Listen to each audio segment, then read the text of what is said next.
Hello, church. It's Pastor Mike. For our devotion this morning, I wanted to share with you the idea of voice.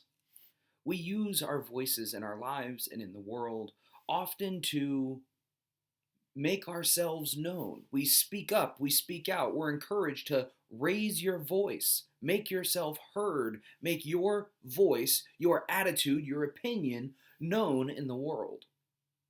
And often we think of our voices as ways that we can share our opinions, that we can assert ourselves in this world, and we can assert ourselves in some way on this world. We can make an impact and a change with the power of our voice. In Psalm 29, we see an entire theological opening about God's voice and about ours as well, if we take the time to see it, because the psalm begins with a command from the psalmist that every created thing ascribes to the Lord, uses its voice to give to the Lord glory and strength and the glory of his name. It says, ascribe to the Lord, O heavenly beings, ascribe to the Lord glory and strength. Ascribe to the Lord the glory of his name and worship the Lord in holy splendor. The psalmist is telling the heavenly beings and all those that are created what to do with their voice, but he does it in this great dialogue back and forth because he goes on and he describes why we worship the Lord. It's because the voice of the Lord is over the waters. The voice of the Lord is powerful. The voice of the Lord is full of majesty. The voice of the Lord breaks the cedars of Lebanon, and it can flash forth with flames of fire. The Lord's voice shakes the wilderness and causes the oaks to swirl. It strips the forest bare. God's voice is powerful. If we can see anything in this psalm, we see that time and time again. The voice of the Lord can change our world. His power is unmistakable and unmatched in all of creation.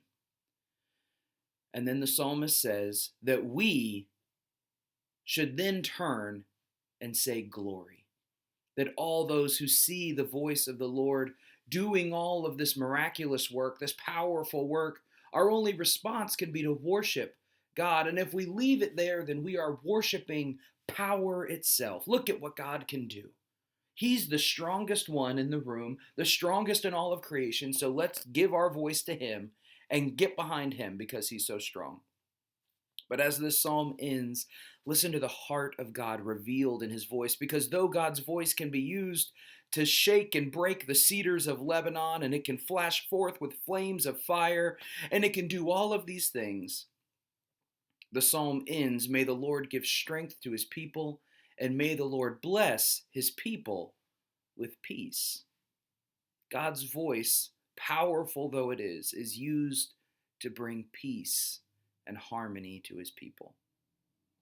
As Christians, as followers of that God who has power and chooses to use it not to destroy but to restore and repair, we have that same calling to let our voices ring out not as angry voices crying out and raging into the darkness, but instead voices of calm, hope, healing, and love in a world that is sorely lacking all of those virtues.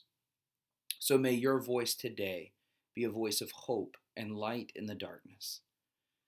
And when you use your voice that way, you will find that it is in harmony with God's own voice, which has cried out since the beginnings of creation. God bless you today.